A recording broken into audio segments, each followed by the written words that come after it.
জেনে বুঝেই দিন দিন ধ্বংস করা হচ্ছে প্রকৃতির অনন্য দান শীতলক্ষাকে। কারখানার বর্জ্য পরিশোধন না করেই ফেলা হচ্ছে নারায়ণগঞ্জের প্রাণ এই নদীতে। ঘর গেরস্থালির বর্জ্যের জায়গায় হচ্ছে এই নদী। সব মিলিয়ে প্রবাহমান স্রোতধারা নষ্ট হয়েছে, ব্যবহার অনুপযোগী হয়েছে পানি। এলাকার মানুষ আক্রান্ত হচ্ছেন শ্বাসকষ্ট, চর্মসহ নানান রোগবালায়। পার হয় মুশকিল না, নাকে কাপড় দিয়ে যেতে হয়। এর কারণ হলো এই বর্জ্যের দূষিত বর্জ্যে পানিকে নষ্ট করেছে।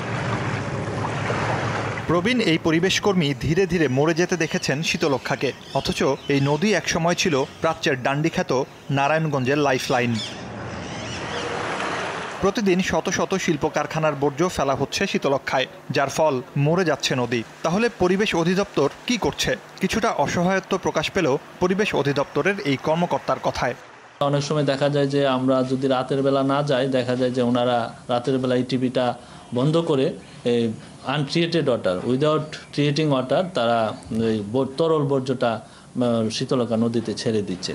সরজমিনে দেখা গেছে রাজধানীর শ্যামপুর, নয়ামাটি, সিদ্ধিরগঞ্জের গোদনাইল, শিমরাইল, দেমরা, কোনাপাড়া, রূপগঞ্জের বিভিন্ন কলকারখানার বর্জ্য খাল বা ড্রেনের মাধ্যমে কোনো ধরনের পরিশোধন ছাড়াই ফেলা হচ্ছে নদীতে।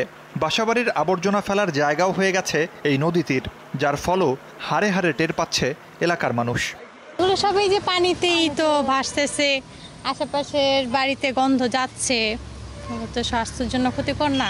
বায়ু দূষণ, পানি দূষণ, তারপর মানুষের শারীরিক সমস্যা হচ্ছে, মানুষ নানা ধরনের রোগে আক্রান্ত হইতেছে। এনে তো অনেক সমস্যা করতেছে, এর জন্য তো আপনার জীবনযাপন করা অনেক কষ্ট হয়ে যেতেছে। প্রতিবাদ করতে যান, তার আপনার আছে না একটা, কে প্রতিবাদ করবে, কার জন্য কি যাবে?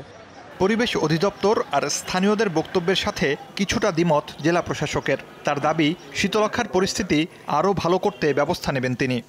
এখন পর্যন্ত আমাদের শীতলক্ষার পানি মানুষের ব্যবহার উপযোগী রয়েছে। স্থানীয় পর্যায়ে যে সমস্ত সমস্যাগুলো রয়েছে, সেই সমস্ত সমস্যাগুলো চিহ্নিত করে আমরা মন্ত্রণালয়ের কাছে নতুনভাবে একটি প্রস্তাব উপস্থাপন করব।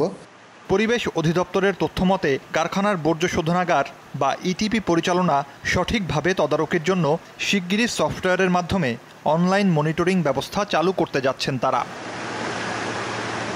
মুর্শিদুজ্জামান হিমু, যমুনা নিউজ।